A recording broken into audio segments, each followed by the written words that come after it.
And we're live. Greetings, friends. Welcome to Sinister Sundays. On Sundays, we sinister and explore the strange, the unnatural, the unknown, and the extraordinary. What's that about? J-Lash with the thumbs ups. Thank you, J-Lash. Appreciate you, friend. Happy Sunday. David is here. Thank you, David. Appreciate you being here early. Channel mod and channel member David V. Helping to rally and control and corral all the unruly bastards in the chat. 7 viewers here. Welcome, friends. Miko Herptile, newly minted mod, says hello, superantonio and Sadie. Hello, mods. Morning/evening, everyone. And Miko says hello to J-Lash, David, and Chrissy. David has a alligator emoticon for Miko, and Chrissy has a heart for David. And it says hi to Miko and J-Lash. Hello, Chrissy. Greetings. Happy Sunday. Glad you're here, friend. David also has a heart for Chrissy. It's sweet to see these two crazy kids falling in love again. Chrissy says hello, superantonio. David says there he is, and there she is. Yes. We saw a Tesla, what are those things called? Cybertruck. We saw a Tesla Cybertruck. Tried to take a picture with her in the truck, and couldn't really get her in the truck in the picture. So we got a picture of her by the wheel. And Levi the Gamer says, hello, everyone. Greetings, Levi. Tonight on Sinister Sundays, we are going to be discussing the Barney and Betty Hill incident. Very famous alien abduction case. Very famous in UFO circles. I don't know about you guys. I kind of heard about them. They've been alluded to on the X-Files and on other science fiction shows, but I kind of knew they were based on a real life couple, but we're going to explore it in depth.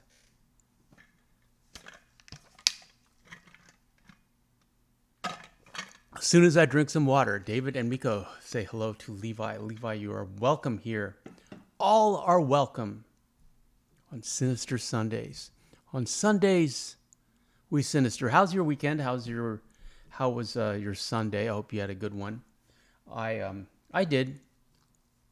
I'm in a pretty good mood.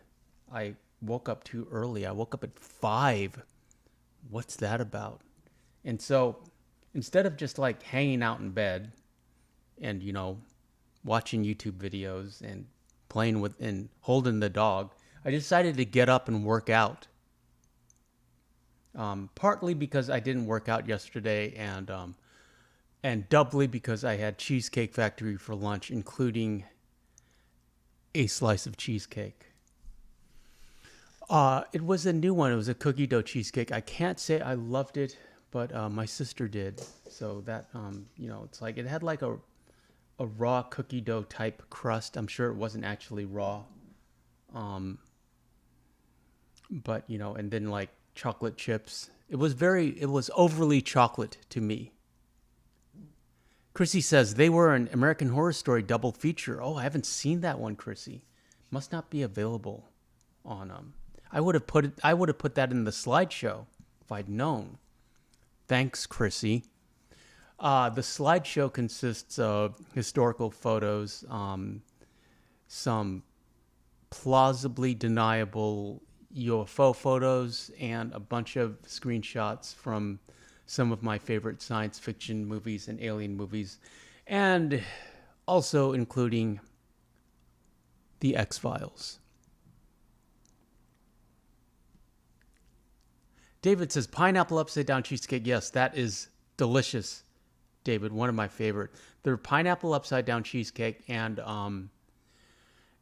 what's that one? It's like the Cinnabon cheesecake. That's delicious. Also, their classic New York, with like the strawberry. That's fine. That's all. I'm not very picky when it comes to cheesecake, but this one to me was overly complicated. And when you think about it, the last time she chose the cheesecake, she chose a Snickers one, and that one was also overly complicated. I don't think you have to like zhuzh it up with all these like flavors and chocolate and caramel.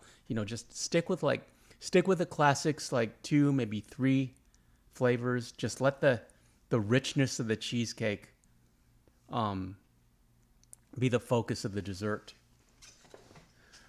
Okay, 6 viewers, welcome friends. Let's get into it. Where did I put that slideshow? Barney and Betty Hill were an American couple, to quote Wikipedia, who claimed they were abducted by extraterrestrials in a rural portion of the state of New Hampshire from September 19th to 20 in 1961. Odog is here. Greetings, Odog. Odog is playing Madden, I believe. He has a controller and a football emoticon. The incident came to be called the Hill Abduction and the Zeta Reticuli incident because two ufologists connected the star map shown to Betty Hill with the Zeta Reticuli system, which is a wide binary system in the southern constellation of Reticulum. It is 39.3 light years from Earth. Both stars are solar analogs that have the same characteristics similar to those of the Sun. Their story was adapted into the best-selling 1966 book The Interrupted Journey and the 1975 television film The UFO Incident. Most of Betty Hill's notes, tapes, and other items have been placed in the permanent collection of the University of New Hampshire, her alma mater. In July 2011, the New Hampshire Division of Historical Resources marked the site of the alleged craft's first approach with a historical marker. The Hills' story was widely publicized in books and movies. And Odog, they were an interracial couple in 1961. The Hills lived in Portsmouth, New Hampshire. Barney, 1922 to 1968, was employed by the United States Postal Service, while Betty, née Eunice Barrett, 1919 to 2004, was a social worker. Active in the local Unitarian congregation, the Hills were also members of the NAACP and community leaders, and Barney sat on a local board of the United States Commission on Civil Rights. They were an interracial couple at a time when it was particularly uncommon in the United States. Barney was black and Betty was white. Also interesting, the Hills are the grandparents of the current UFC strawweight Angela Hill, who I'd never heard of, but I don't follow women UFC. Let's see what her record is. Oh, wow. She's got 16 wins. She's 16-0. Oh, that's in kickboxing. And in MMA, she's had 17 wins and 13 losses. Not doing so well in MMA.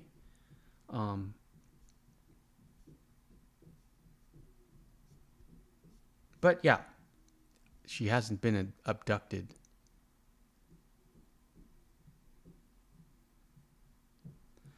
Moving on to the UFO encounter. According to a variety of reports given by the Hills, the alleged UFO sighting happened around 10:30 p.m. on September 19, 1961. The Hills were driving back to Portsmouth from a vacation in Niagara Falls and Montreal, just south of Lancaster, New Hampshire. Betty claimed to have observed a bright point of light in the sky that moved from below the moon and the planet Jupiter upward to the west of the moon. While Barney navigated U.S. Route 3, Betty reasoned that she was observing a falling star, only it moved upward. Because it moved erratically and grew bigger and brighter, Betty urged Barney to stop the car for a closer look, as well as to walk their dog, Delcy. Barney stopped at a scenic picnic area just south of Twin Mountain.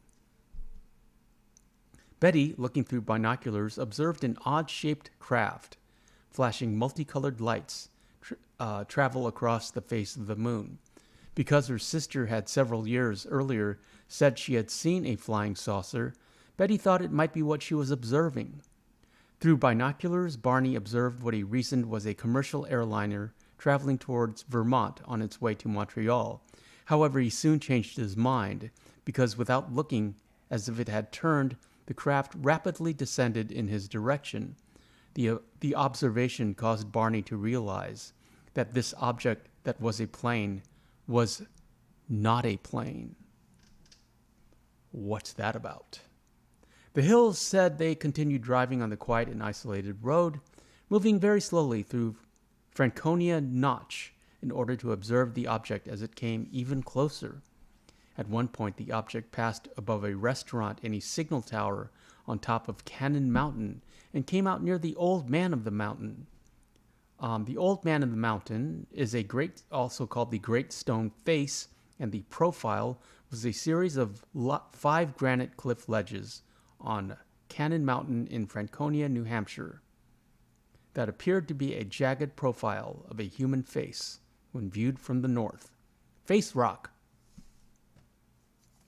Betty testified that it was at least 1.5 times the length of the granite cliff profile, which was 40 feet long, and that it seemed to be rotating. The couple watched as the silent, illuminated craft moved erratically and bounced back and forth in the night sky. About 1 mile south of Indian Head, they said, the object rapidly descended toward their vehicle, causing Barney to stop in the middle of the highway. The huge, silent craft hovered about 80 to 100 feet above the Hills' 1957 Chevrolet Bel Air and filled the entire field of view in the windshield. It reminded Barney of a huge pancake. Carrying a pistol in his pocket, he stepped away from the vehicle and moved closer to the object. Using the binoculars, Barney claimed to have seen 8 to 11 humanoid figures who were peering out of the craft's window, seeming to look at him. In unison, all but one figure moved to what appeared to be a panel on the rear wall of the hallway that encircled the front portion of the craft. The one remaining figure continued to look at Barney and communicated a message telling him to stay where you are and keep looking. Barney had a recollection of observing the humanoid forms wearing glossy black uniforms and black caps.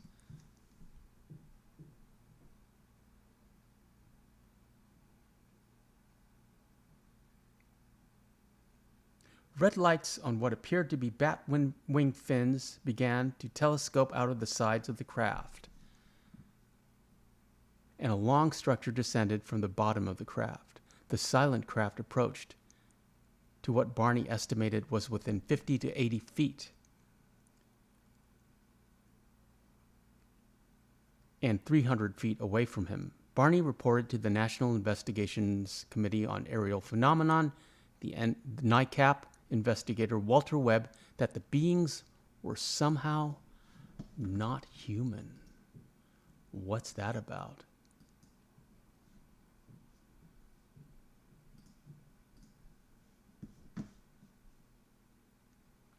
The immediate aftermath.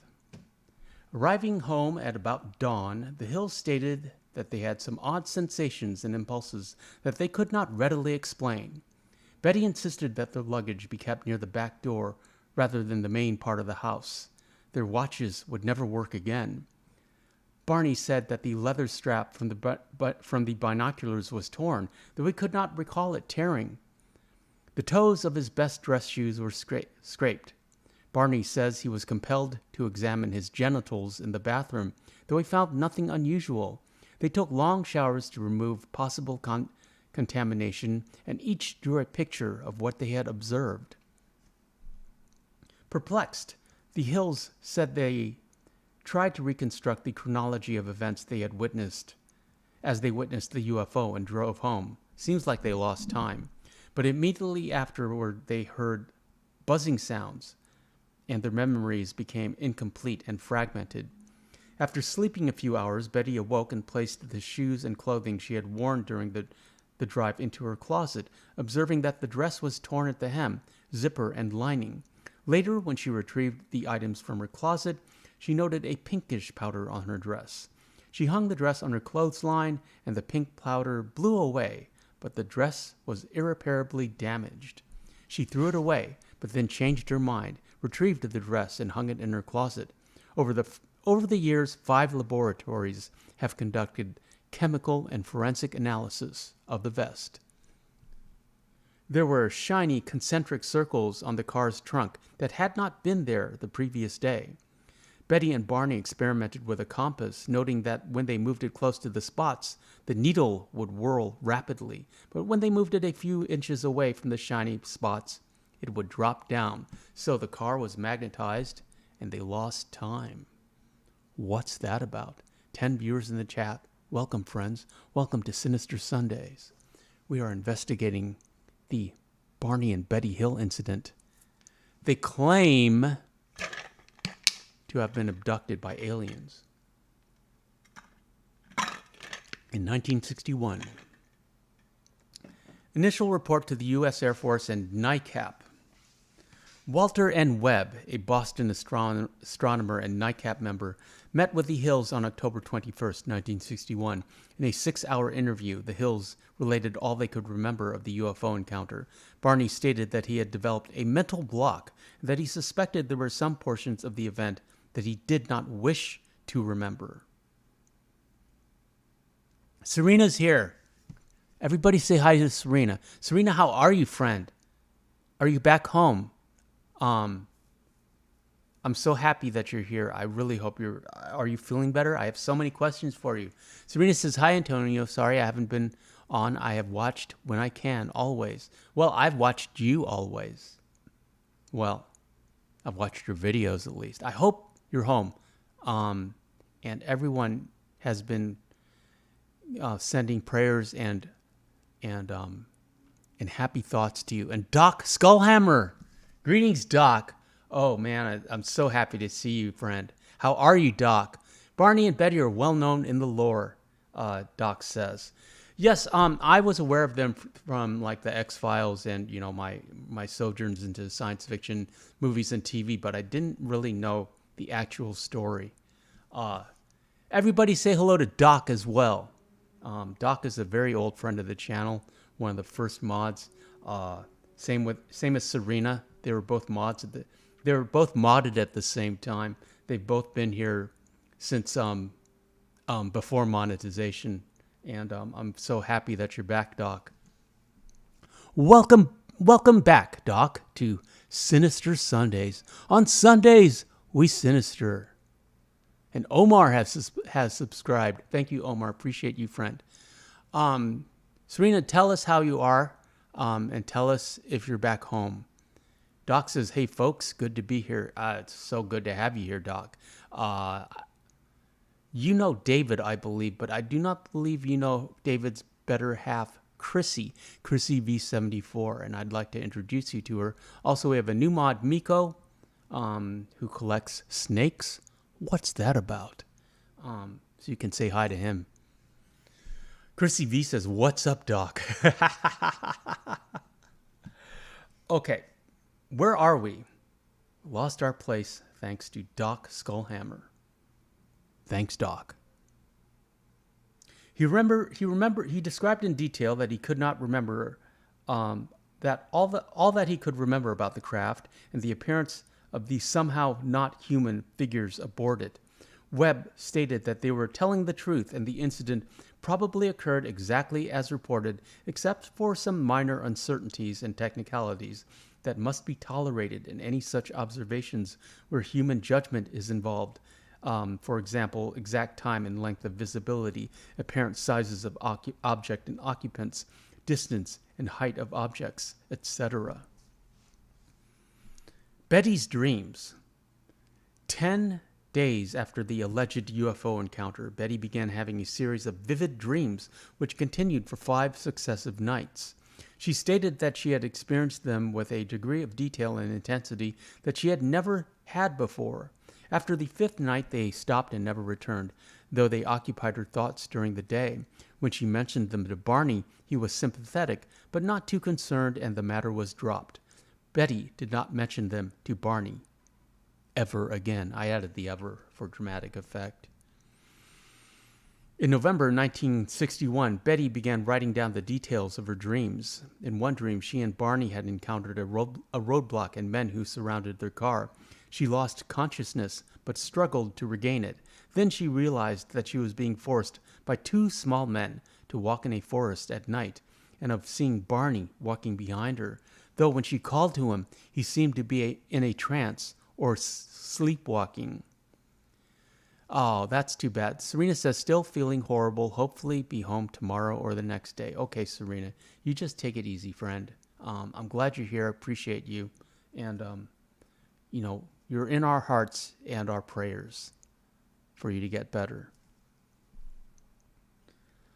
The men stood about 5 feet to 5 feet 4 inches. That's very specific, and wore matching blue uniforms with caps similar to those worn by military cadets. They appeared nearly human, with black hair, dark eyes, prominent noses, and bluish lips. Their skin was a grayish color. She and Barney were taken to their car, where the leader suggested that they wait to watch the craft's departure. They did so, then resumed their drive home. Medical help and more interviews. Missing time. Having read Webb's initial report, Jacksman and Homan had many questions for the Hills. One of their main questions was about the length of the trip. Although the Hills had noted that they had arrived home later than anticipated, the 178-mile drive should have taken about 4 hours, they did not realize that they had arrived home 7 hours after their departure from Colebrook. When Holman and Jacksman noticed this discrepancy to the Hills, the couple had no explanation, a phenomenon ufologists call missing time. The Hills claimed to recall almost nothing of the 35 miles of U.S. Route 3 between Lincoln and Indian Head and Ashland. Both claimed to recall an image of a fiery orb sitting on the ground. Betty and Barney reasoned that it must have been the moon, but Homan and Jackson informed them that the moon had set earlier in the evening. The subject of hypnosis came up, and it was decided that it should be carried out in order to recover previously irretrievable memories. Barney was apprehensive, but thought it might help Betty put to rest what Barney described as, quote, the nonsense about her dreams.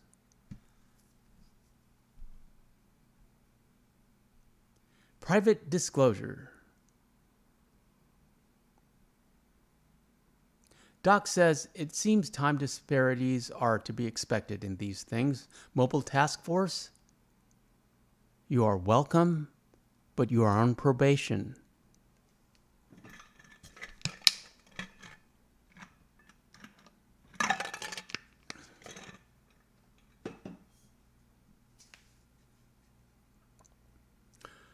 On November 23, 1962, the Hills attended a meeting at the parsonage of their church, where Captain Ben H. Sweat of the United States Air Force was a guest speaker. Having had an interest in hypnosis, the Hills approached Sweat privately and related their strange encounter. Sweat was particularly interested in the missing time of the Hills' account. The Hills asked if he would hypnotize them to recover their memories, but Sweat declined and cautioned them against going to an amateur hypnotist such as himself. Simon's hypnosis session, starting with Barney. Under hypnosis with Dr. Benjamin Simmons, as was consistent with his conscious recall, Barney reported that the binocular strap had broken when he ran from the UFO back to his car. He recalled driving the car away from the UFO, but afterward he felt irresistibly compelled to pull off the road and drive into the woods. He eventually sighted 6 men standing on the dirt road. The car stalled, and 3 of the men approached the car. Barney described the beings as generally similar to Betty's hypnotic recollection. He said that the beings stared into his eyes with a terrifying, mesmerizing effect. Under hypnosis, Barney said, "Oh, those eyes, they're in my brain," from his first hypnosis session. And I was told to close my eyes because I saw 2 eyes coming close to mine, and I felt like the eyes had pushed into my eyes, from his second hypnosis session. And all I see are those eyes. I'm not even afraid that they're connected to a body. They're just there. They're up close to me, pressing my eyes.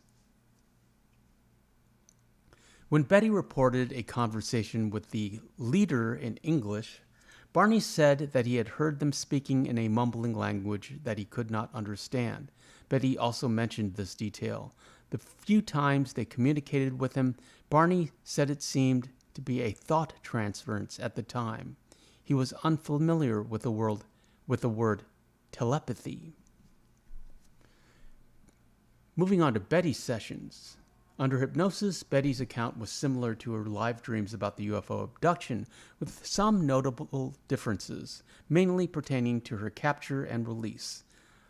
Also, the technology in the craft was different. The short men differed slightly in physical appearance, and the sequential order of the abduction differed. Barney's and Betty's memories in hypnotic regression were, however, consistent with one another. Simon's conclusion. When the series of hypnosis sessions were complete, Simon wrote an article about the Hills for the journal Psychiatric Opinion, explaining his conclusion that the case was a singular psychological aberration. Post-hypnosis publicity and Barney's and Betty's death.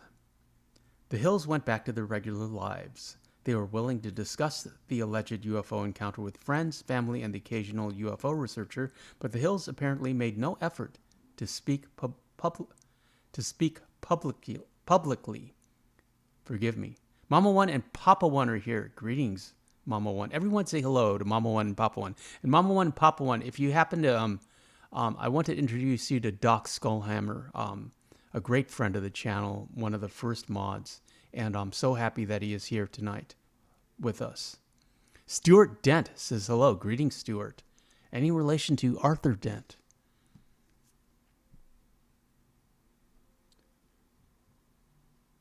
That's a UFO reference. On October 25th, 1965, a front-page story in the Boston Traveler asked UFO Chiller, did they seize couple? Reporter John H. Luttrell of the Traveler had allegedly been giving an audio tape recording of the lecture the Hills had made at the Quincy Center in late 1963. I wonder if that's on YouTube. I bet it is. Luttrell learned that the Hills had undergone hypnosis with Simon. He also obtained notes from confidential interviews the Hills had given to UFO investigators. On October 26, United Press International picked up Luttrell's story, and the Hills earned international attention.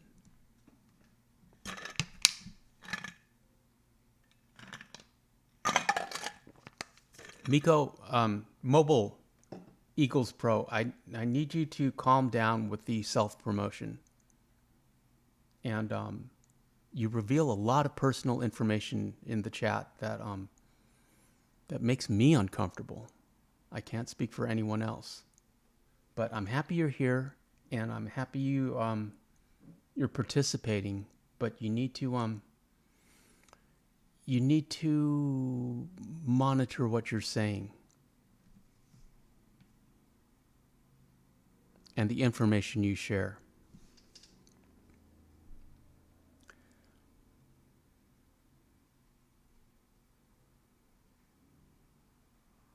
In 1966, writer John G. Fuller secured the cooperation of the Hills, and Simon wrote the book The Interrupted Journey about the case. The book included a copy of Betty's sketch of the star map.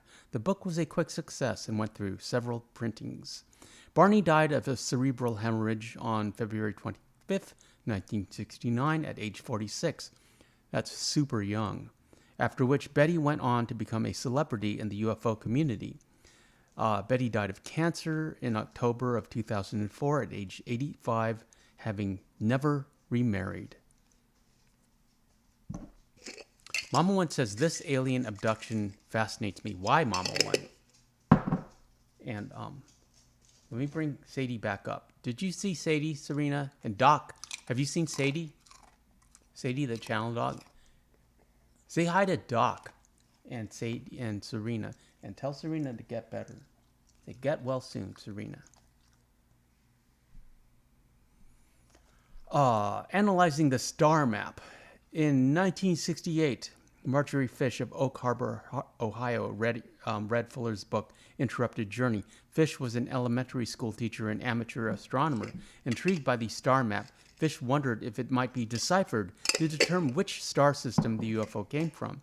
Assuming that one of the 15 stars on the map must represent Earth's sun, Fish constructed a three-dimensional model of nearby sun-like stars. Stars deemed to have characteristics that could support life, such as found on Earth, using thread and beads based on stellar distances on those published in the Galaxy Star Catalog. Studying thousands of vantage points over several years, the only one that seemed to match the Hill map was the viewpoint of the double star system of the Zeta Reticuli, about 39 light years from Earth.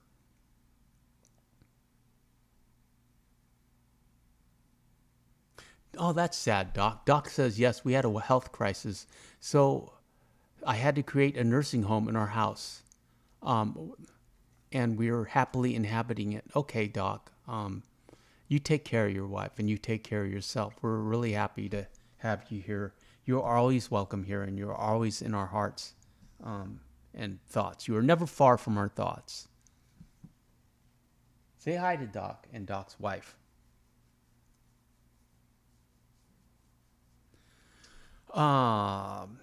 Fish sent her analysis to Webb. Agreeing with her conclusions, Webb sent the map to Terence Dixon, editor of the magazine Astronomy. Dixon did not endorse Fish and Webb's conclusions, but for the first time in the journal's history, Astronomy invited comments and debate on a UFO report, starting with an opening article in the December 1974 issue.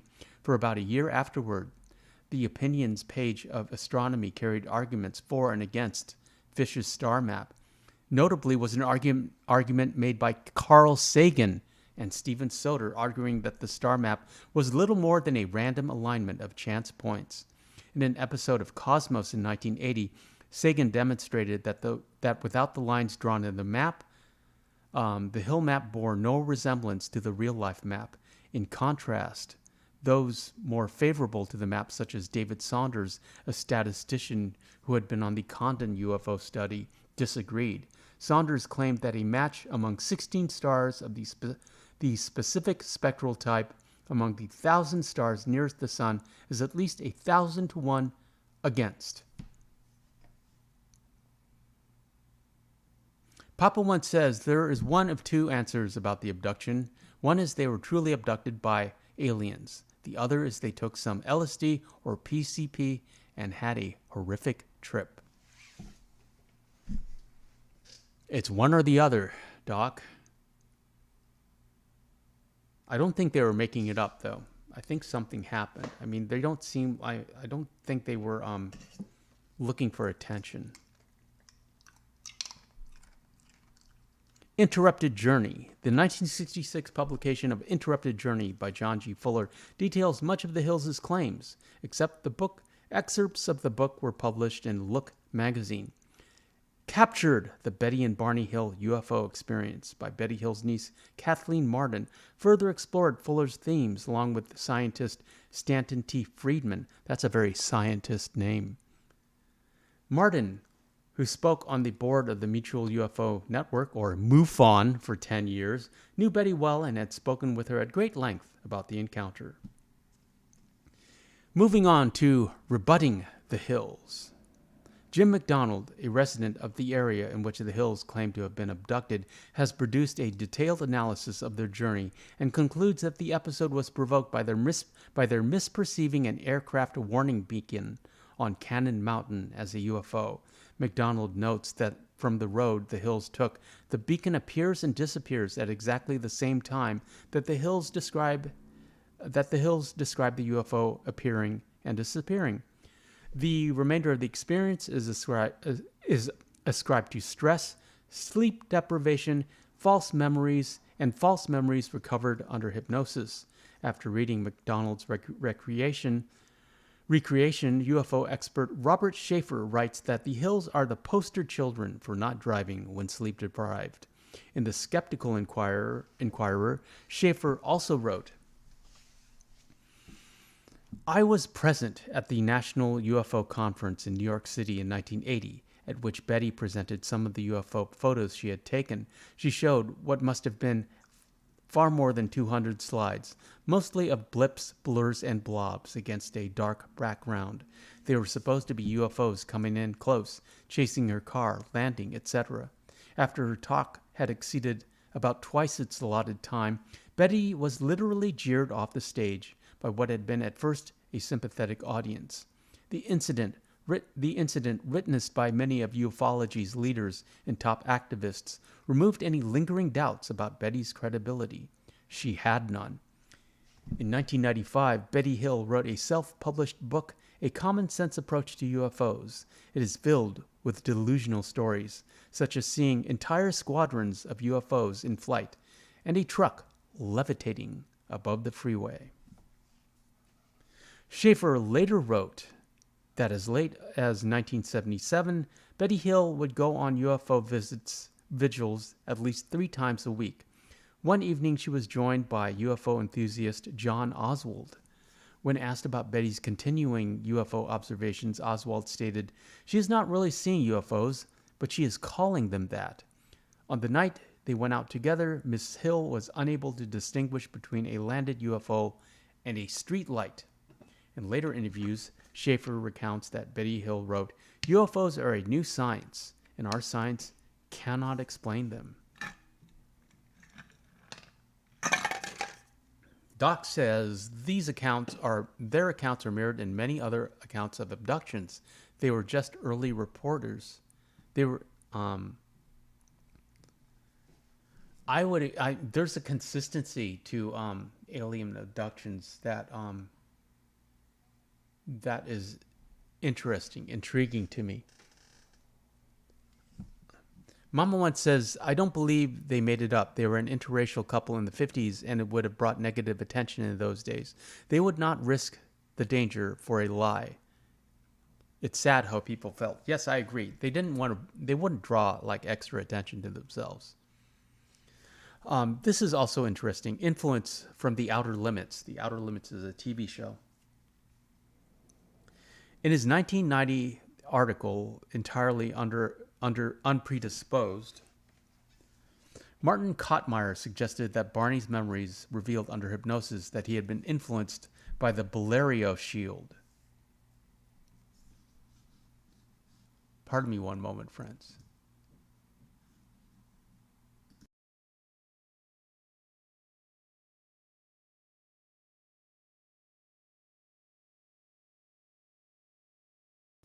Yeah, I had something in my eye. What's that about? Probably a dog hair. Thanks. Thank you. Thank you for the dog hair. Appreciate you.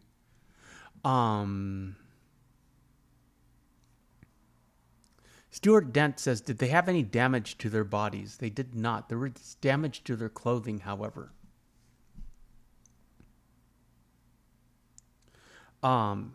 The Bolero Shield, an episode of the science fiction anthology series The Outer Limits, which had been broadcast on February 10th, 1964, about 2 weeks before Barney's first hypnotic session.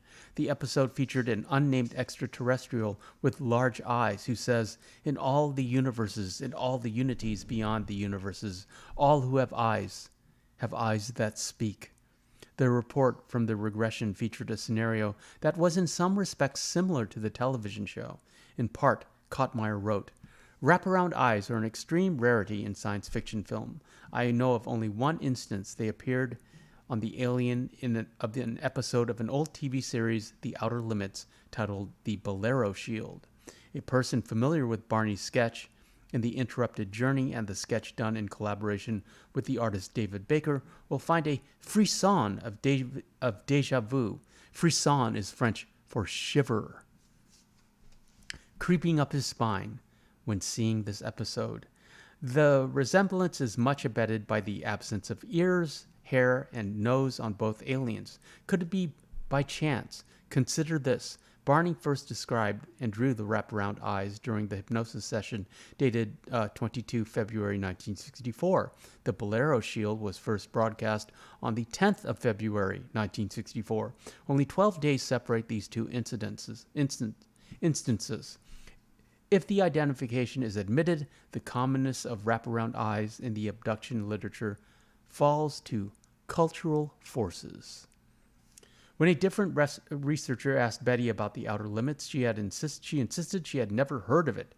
Kottmeyer also pointed out some motifs in the Hills account were present in the film Invaders from Mars from 1953. In 2012, Jason Colavito pointed out that, in fact, the Bolero Shield was the, quote, least important of the 3 Outer Limits episodes that aired in the weeks prior to Barney Hill's February 22, 1964 recovery of gray alien memories.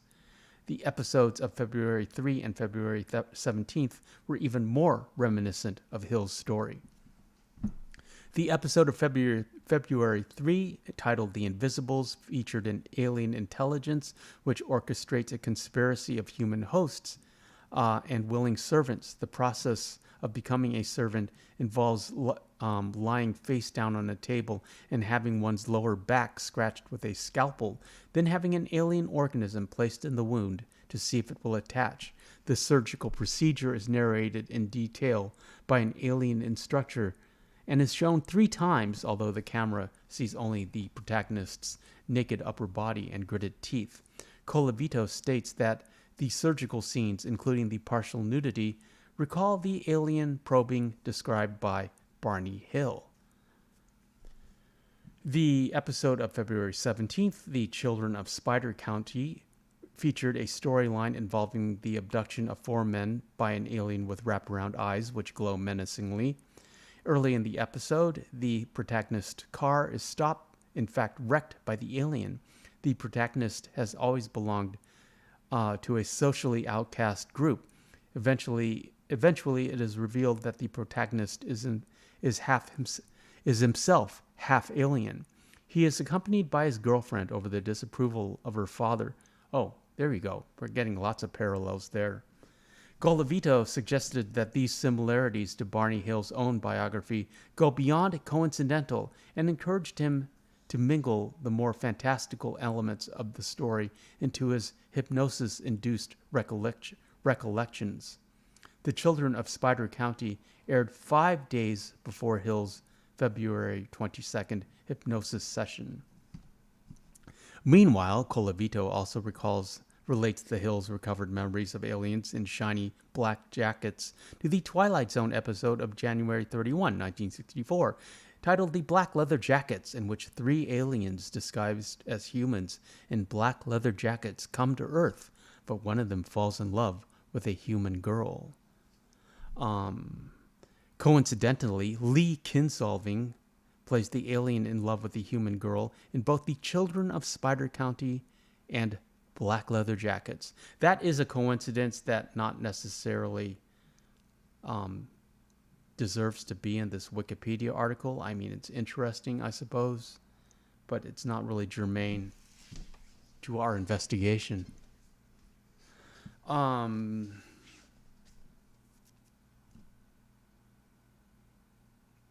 In fiction, the film The UFO Incident is a dramatization of the Hills abduction and aftermath, in which the Hills are played by James Earl Jones, a.k.a. the voice of Darth Vader, and Estelle Parsons.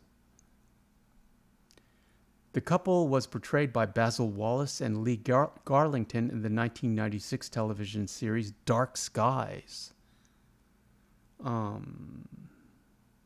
The 9th episode of the 2019 History Channel television series Project Blue Book, entitled Abduction, is based on the Betty and Barney Hill UFO incident, and I highly recommend Project Blue Book if you can find it.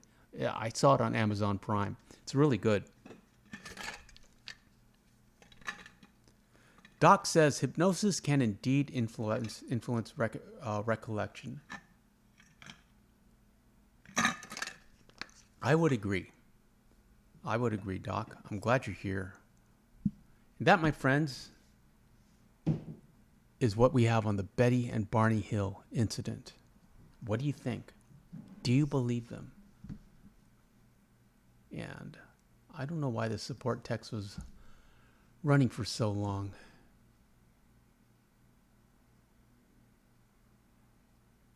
I put Plan 9 from Outer Space in there. just because it's one of my favorite alien movies. Plan number 9 was the reanimation of dead corpses, because Ed Wood like mishmashed.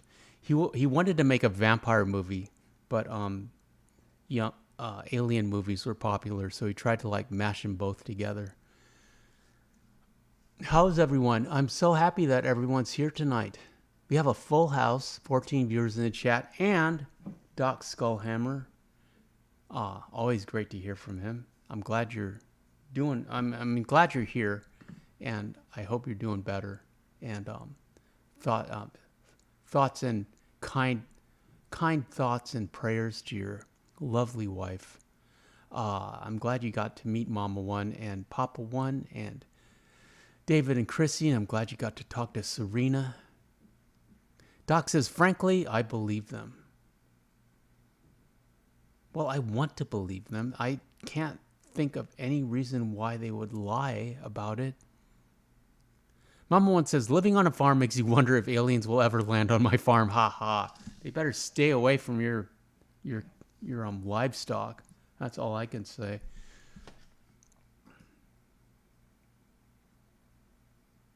Serena says, awesome streaming as always, Antonio. Well, we can hang out for a little bit as long as you're here. Papa One says they better be willing to pay a parking fee.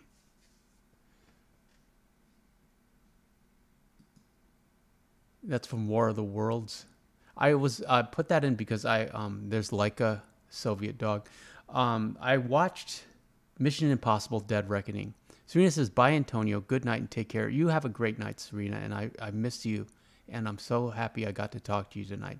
So, and Dead Reckoning, it's good. I mean, it's consistent. It's Mission Impossible. It's saving the world. It's set up like a video game. Most action movies these days are set up like video games. Find a thing to find the next thing. Do this challenge to find a thing to get to the next challenge and find that thing.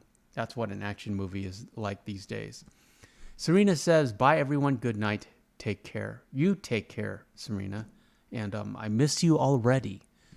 But there's Haley Atwell, Agent Carter is in it. I've always liked her. She has a cute accent.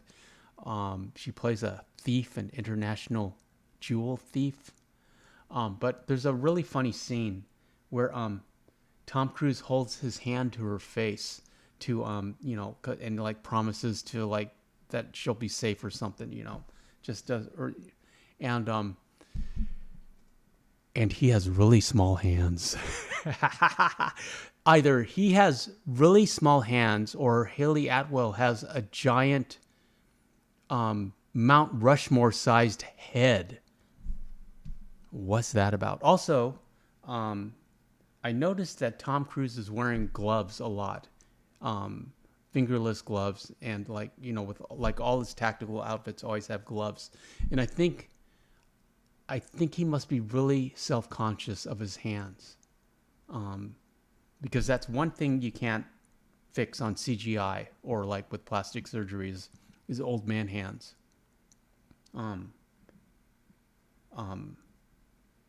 No offense to any old men in the chat. Your hands are like an example of your character, of your hard work. But I think Tom Cruise is really sensitive to his hands. It's like, why are you wearing all those gloves? It's like he touches Haley Atwell's face with his tiny hands wearing gloves. What's that about? If I had the opportunity to touch her face and she would let me, I'd certainly take the gloves off. So it would be a gloves off situation. And that's Cosmo. That was Cosmo, the space dog from Guardians of the Galaxy. Papa One asks, Super Antonio, how was your Sunday? It was great, Papa One. I had leftover Cheesecake Factory for lunch. Took the dog on a super long walk in the morning. She was very tired all day. Working on the channel. We have a new project in the works that we shall debut in August. I'm very excited about it, and I'll tell you more as it develops. How was your Sunday? I hope it was well. And, let's see what else. Family stuff, a little bit of family stuff. You know, cousins. I have a lot of cousins. You have no idea. I have a whole like clan of cousins. And Trump Red Dead Redemption 2 says cool show. Cool username. Trump Red Dead Redemption 2. I'm surprised YouTube allowed it. You're only allowed to have one opinion on YouTube, and regrettably, that opinion does not involve a certain section of the population. Unless you want to call them deplorables. But I'm glad you like the show. We do this every Sunday. Doc says, I'll try, Papa One. I have at least my computer. I have my computer set up now, and the internet is my oyster. Yes, Doc. We appreciate you being here. And we're doing movie nights now. Or rather movie review / discussion nights. We're going to do Western Wednesdays. This Wednesday, we're going to talk about Fistful of Dollars, starring your pal Clint Eastwood. Free Roam Fridays returns on Fridays, and Saturday will be another movie night. Marston Mondays is going on a hiatus for a little bit. Just a little bit. Monday's very weak, and John, regrettably, is not that popular. Don't tell Abigail. Mama One says, dinner was turkey with dressing, gravy, turnip greens, cauliflower, corn, and cornbread with homemade strawberry ice cream. That's delicious. You always make the best dinners, Mama One. And Chrissy V says, awesome to you, Mama One, with a plate emoticon.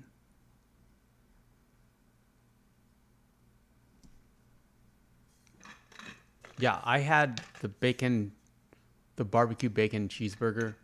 So I had half of that. Chrissy had chicken tacos. Doc said, one of my faves. Yeah, one thing we did, Doc, since we started talking about dinners. What'd you have for dinner? Probably because I'm always obsessed with food. And I'm always hungry. Mama One says, no stream tomorrow. Is everything okay? Yeah, everything's fine, Mama One. We're just kind of reformatting things and rescheduling. And regrettably, the Monday streams, are weak. They don't do that well. And so we're just going to take a little time off and regroup. Stuart Dent says, Red Dead Redemption 2 is the absolute best game ever. Thanks for the playlists. I love the content.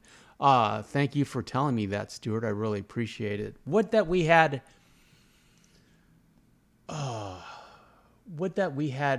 82,000 more, just like you, my friend. Mom One says, chicken tacos are amazing, Chrissy. Yeah. We went to Cheesecake Factory yesterday, so I had a little bit of cheeseburger left over. Mom One says, it's because John can't swim. Haha, don't tell Abigail. John's just not as popular as Arthur. Originally I started Marston Mondays and Free Roam Fridays to compete with the live streamers, because I wasn't live streaming at the time, and I just wanted something out there that was just like daily playthroughs, and they did well. But the channel has to evolve. The channel has to change. Regrettably, we can't keep doing what we were doing in the past, because we won't grow that way. Sadie's under the desk. Let's bring her back up.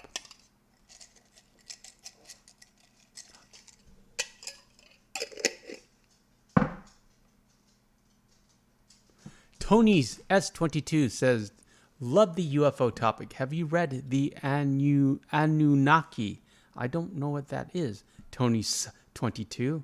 Anunnaki.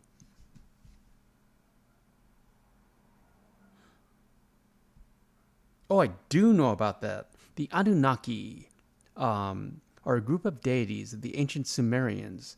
In the earliest Sumerian writings about them, which come from the post-Arcadian period, the Anunnaki are deities in the pantheon, descendants of An and Ki, the gods of the heavens and the goddess of the earth. And their primary function was to decrease to decree the fates of humanity.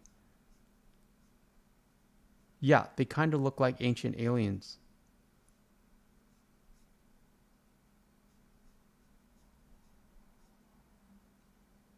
Yeah, chariots of the gods.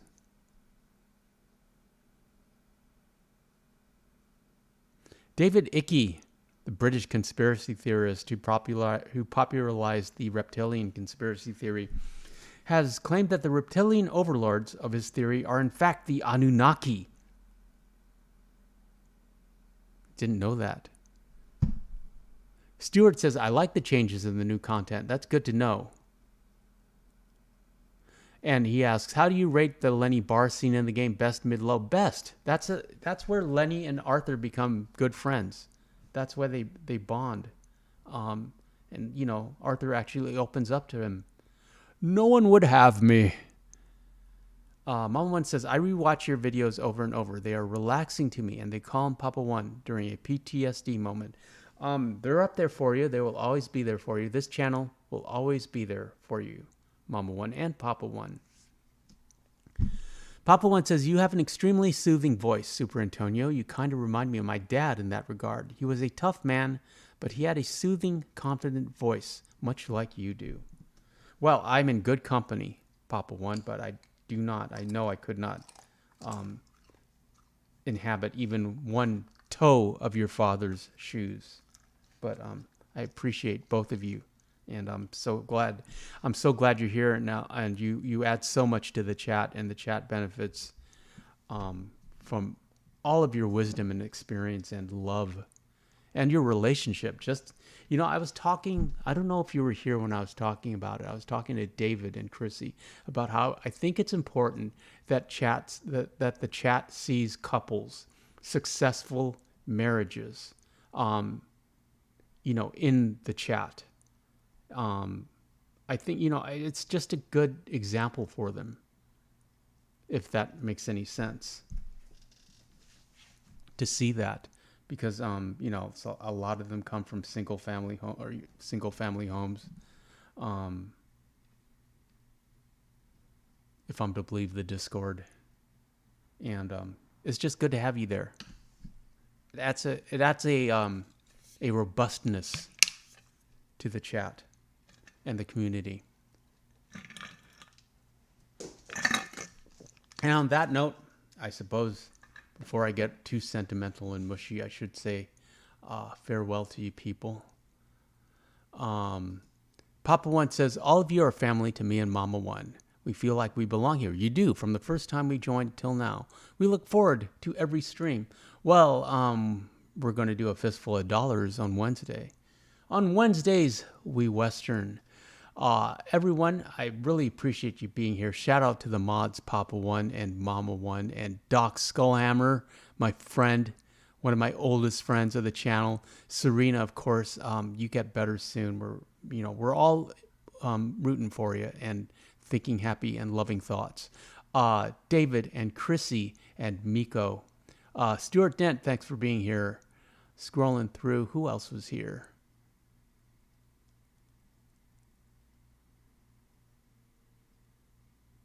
J-Lash, of course. Appreciate all of you friends. Tony S22.